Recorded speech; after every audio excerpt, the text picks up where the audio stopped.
Hey everyone, I hope you're all doing well today. This time we're going to be talking about WWF WrestleMania, the arcade game. So I knew what I was getting into when I started playing this. I knew this was a port of an arcade game, but I didn't know that it was a straight port with little to no changes to it. This made, the game very disappointing for me. Other arcade ports would make some changes to add more value to the home console, and not every port did this, but some of the better ones would. In this case, things were actually taken away. It would have been nice if they had added more game modes to it and kept the roster intact, but they didn't do that. They just stuck with the same two game modes and actually reduced the roster when they brought it to the SNES. There are only two game modes here. You can play for the Intercontinental Championship, which is just a one-on-one gauntlet match. So you play through all the wrestlers on the roster, and then you are the Intercontinental Champion. Or you can go for the WWF Championship, which is a 2-on-1 handicap match where you play through the entire roster and then you are the WWF Champion. And the WWF Championship matches kind of suck, just to throw that out there. If you don't get really good at the game, they can be almost impossible to get through because you're fighting two people at the same time. There are no power-ups, and it's all on you to try to beat your opponents down. It sucks. The matches are 2 out of 3 falls, which is okay, and it matches up with some of the things that other fighting games were doing at the time. And that's really kind of the big hitch here. This was made by Midway, who was known for making arcade games, but mostly known for games like NBA Jam, and the important one here is the Mortal Kombat series. WWF WrestleMania takes a lot from the Mortal Kombat series. It uses digitized sprites, that has all of its animations that were digitized, and it plays a lot more like a fighting game than an actual wrestling game. Because it plays more like a fighting game, this is very strike heavy. You don't do a lot of lockups, you don't do many of the moves that these characters are known for. You have a list of moves that are, at times, pretty comical and kind of funny, and at other times, just kind of stupid. I know I played the game as Doink, but I was expecting a little bit more of a wrestling game than just a one-on-one fighter where I'm trying to figure out the special moves as I go, and most of the time it's just me button mashing 1 or 2 buttons. It was kind of a disappointment to play this game. Even though I did find the gameplay to be fun, there just wasn't much of it there.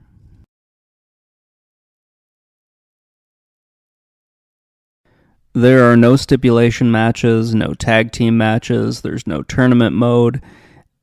It's just a lot of features that are missing from this game that you would expect to be in there. It's not that often that I can say the LJN games are the better wrestling games when compared to this one. Well, this game is better controls than the LJN games. It's missing so much that it drops it down on the list of just where I would rank all of the wrestling games. Like I said, it's kind of disappointing to play this. After you've done both of the modes in it, there's no real reason to keep trying.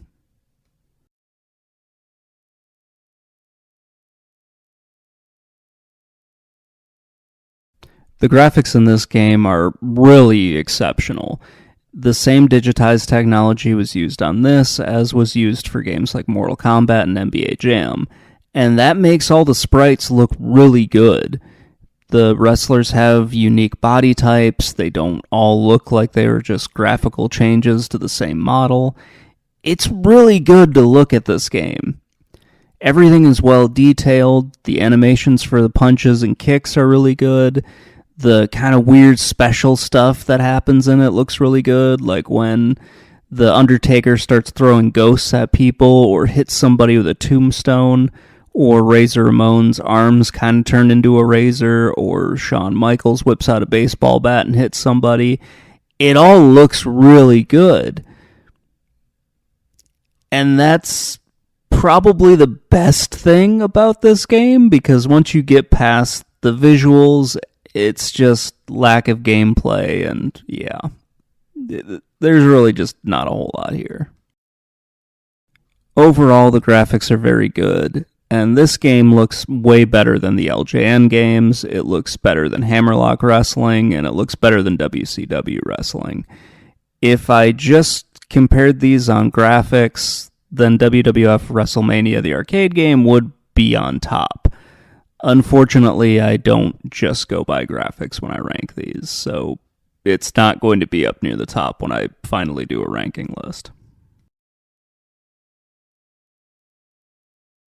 I wanted to talk about the roster on its own here. It's pretty pathetic. There are only 6 characters on the SNES version, and yeah, this puts it in a similar category with WrestleMania on the NES. The characters you can choose from are Bret Hart, The Undertaker, Shawn Michaels, Doink the Clown, Lex Luger, and Razor Ramon. Other ports of the game would have more characters, and the SNES game is missing, both Yokozuna and Bam Bam Bigelow. I wish Bam Bam was in every game, but that just wasn't in the cards. And it's really kind of sad that there were only 8 wrestlers in the arcade game, but man, I wish there had been more in there.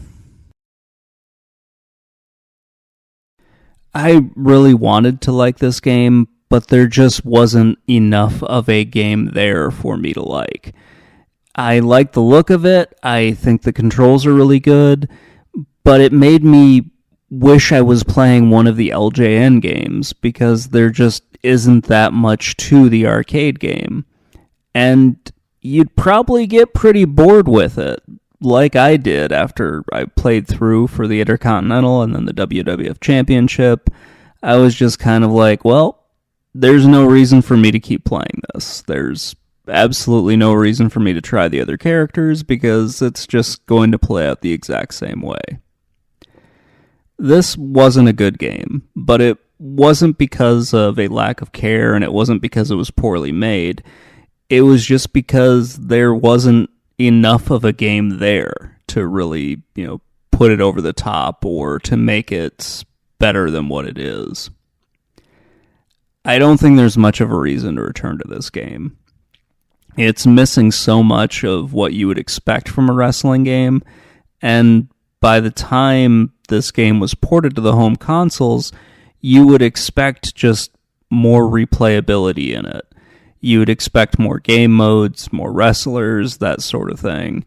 And yeah, the WrestleMania arcade game gave you none of that. You get fewer wrestlers, fewer game modes, and yeah, it's just not very good. Anyway, let me know what you think in the comments below, and I'd especially like to hear if you played the arcade game back in the day and what your thoughts were on that. Anyway, I'll talk to you all later. Bye.